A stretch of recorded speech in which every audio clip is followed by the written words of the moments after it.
Пані та панове, мене звати Андрій Шевченко, і від імені команди медіа-центру Україна Ukrinform я вітаю всіх журналістів, які розповідають світу про нашу битву. Ladies and gentlemen, my name is Andriy Shevchenko, and on behalf of the whole team of Ukraine Media Center Ukrinform, I want to thank all the journalists who tell the world the truth about our fight for freedom. Today was another missile strike on Ukraine by Russians. We are informed that 69 missiles were launched against Ukraine, and we will be talking about this strike and other strikes with our today's guest, Oleksandr Khorunzhiy, the press officer of the State Emergency Service of Ukraine. Mr. Oleksandr, what can you say about the morning strikes inflicted by Russia against Ukraine? Good afternoon, everybody. Glory to Ukraine. As to the operative information about the massive missile strike on Ukraine, we can say that in the aftermath of this strike, 10 regions were damaged, 28 facilities were damaged.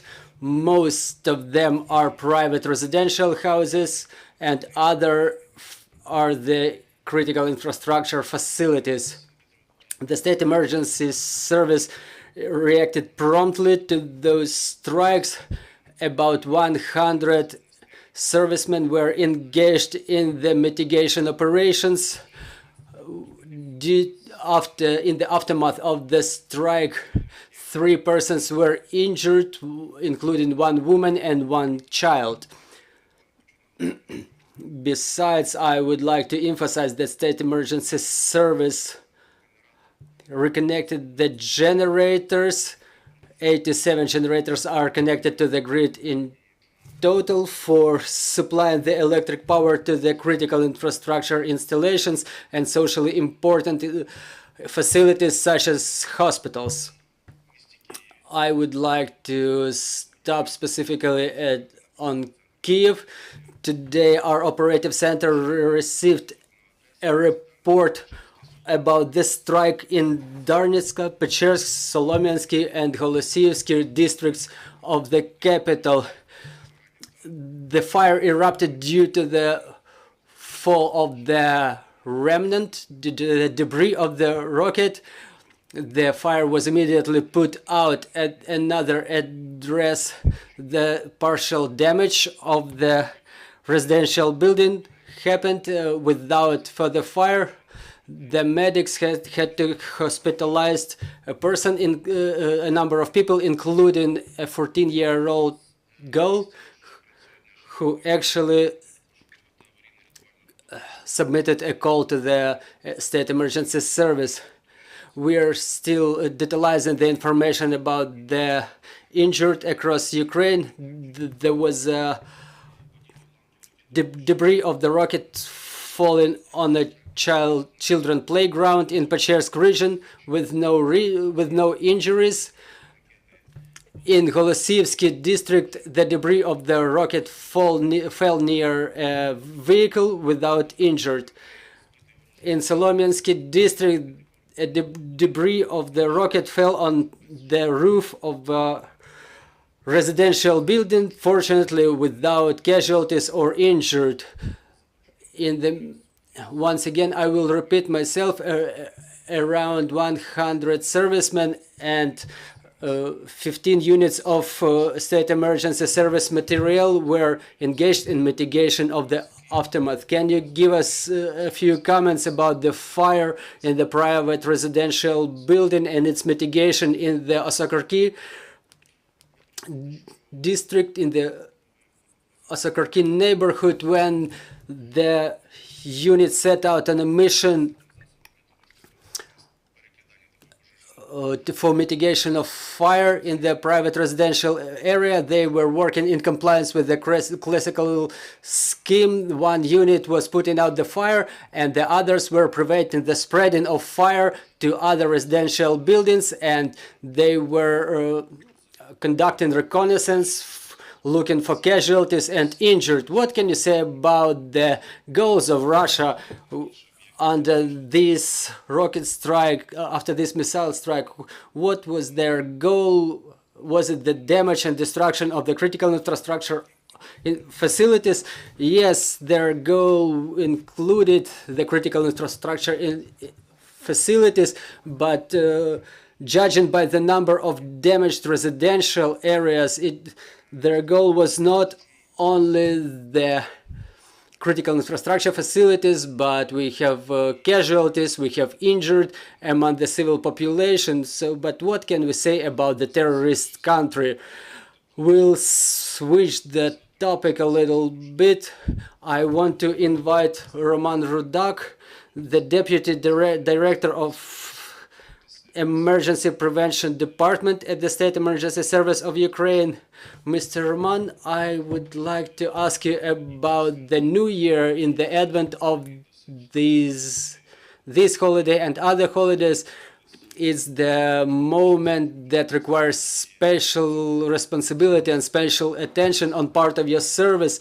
What will be your comments in this regard? Good afternoon, everybody. Really, this year it will be somewhat special in terms of celebration. The New Year holidays usually they pose certain hazard.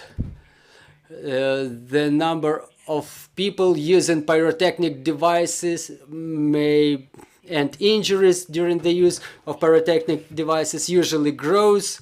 The number of fires grows during the New Year season as a result of neglectful use of such devices and neglect of the fire safety measures. Also, this year, a part of the problem is the power shutdowns, which create the fluctuations of voltage in the electric networks, and the home appliances sometimes break down, which leads to short circuits. And during the New Year, people use garlands in their New Year trees. They use different appliances constantly connected to the grid, and the constant connection and disconnection from the grid creates risks of a short circuit, which may result in fire.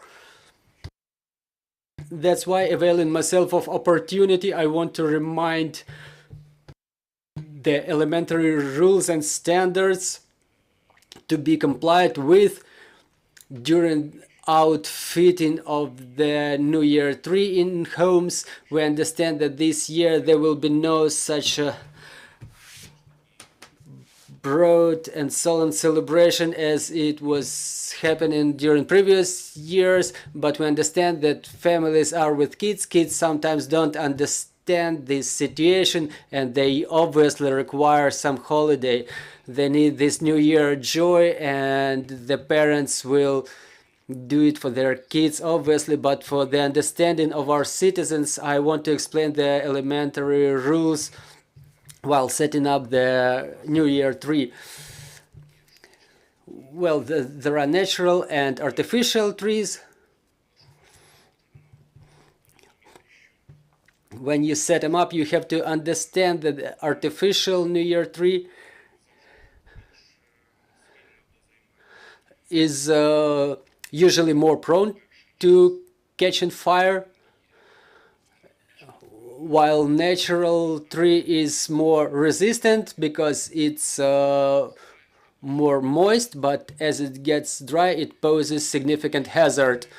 It's absolutely not allowed to decorate the tree with such things as cotton or gauze or anything that easily catches fire. In no way you can decorate it with candles, because we have documented cases of that kind. As you set up the New Year tree, it should in no way obstacle the evacuation route, and it should be located at least half a meter away from any home appliances, specifically heating devices or heating radiators, wall radiators. Also, as you decorate the New Year tree And if you use the garlands, make sure those garlands are certified. Pay attention to the integrity of the garland. Make sure it's not damaged, it's not torn. Make sure it's not glimmering, because glimmering may be a sign of a short circuit.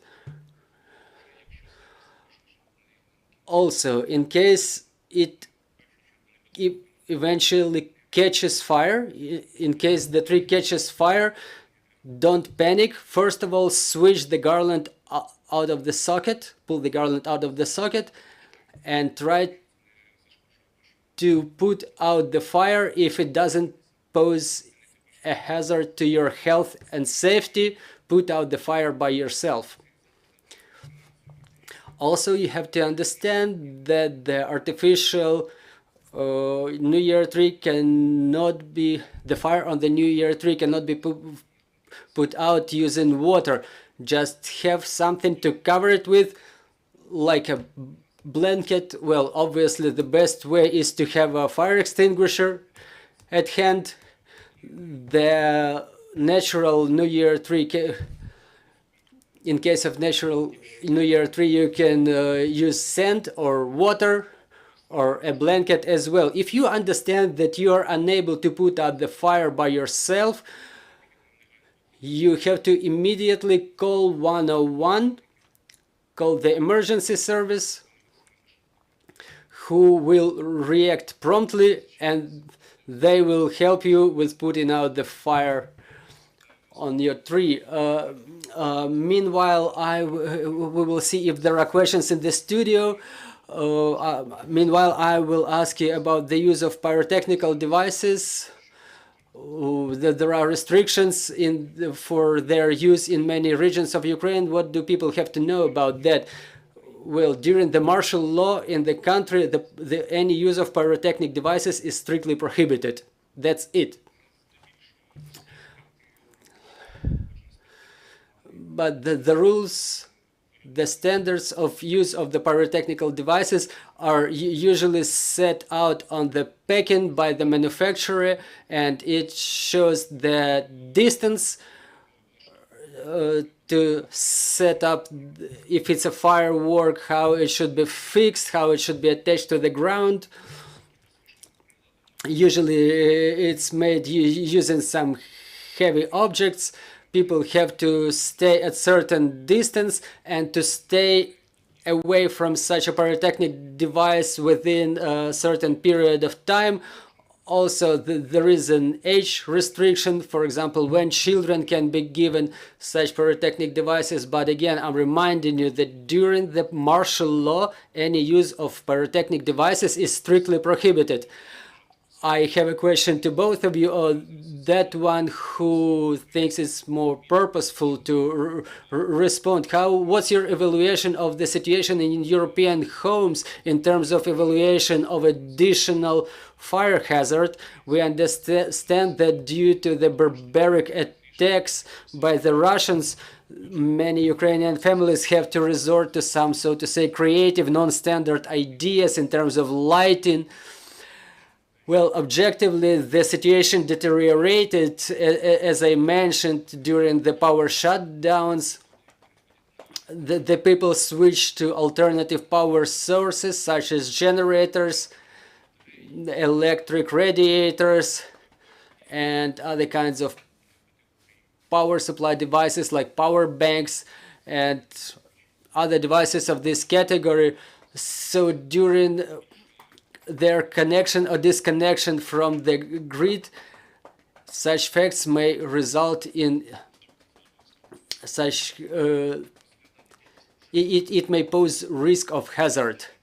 Well, talking about the increase of the fire cases, so we see that the number of fire grows 18.7% lately, specifically as a result of use of the heating devices, the furnaces, and the violation of the fire safety rules.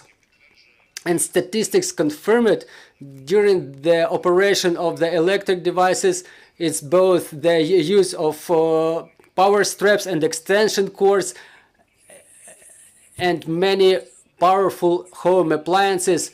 The use of them results in fire, which grew 4.3% comparing to the last month. This is the analytics, this is the statistics, which shows that the situation with the fires is quite intense. But I want to say that we keep working, we keep operating. More than 7,000 servicemen of the State Emergency Service are on duty now, and more than 2,000 units of material are on duty as well. But again, we want to emphasize the safety rules. What I want to add are the new hazards that we're facing now.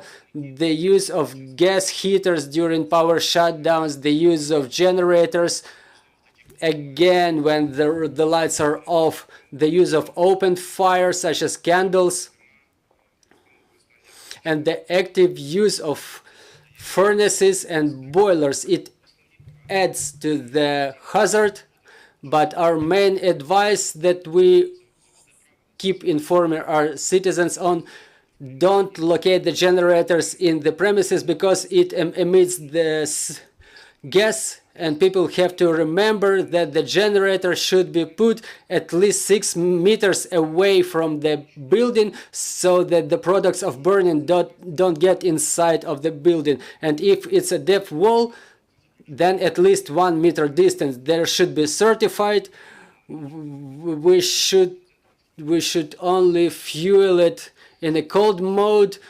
Well, it's desirable to have a fire extinguisher at hand because at the initial stage of fire, you can react immediately and put up the fire yourself. As to the gas burner, yesterday or the day before, there was another case in Kiev when a person put a gas bottle on the electric stove, and as the lights went back on, the stove went back on, and the gas bottle exploded due to the expansion of the gas after heating. It resulted in certain damage and injuries by suffered by a girl. So there was an explosion in an apartment. The windows were destroyed. Oleksandr Khorunzhiy, Rudak, State Emergency Service. Thank you for this conversation. Thank you for this briefing. We call everybody to follow our announcements. Stand with Ukraine.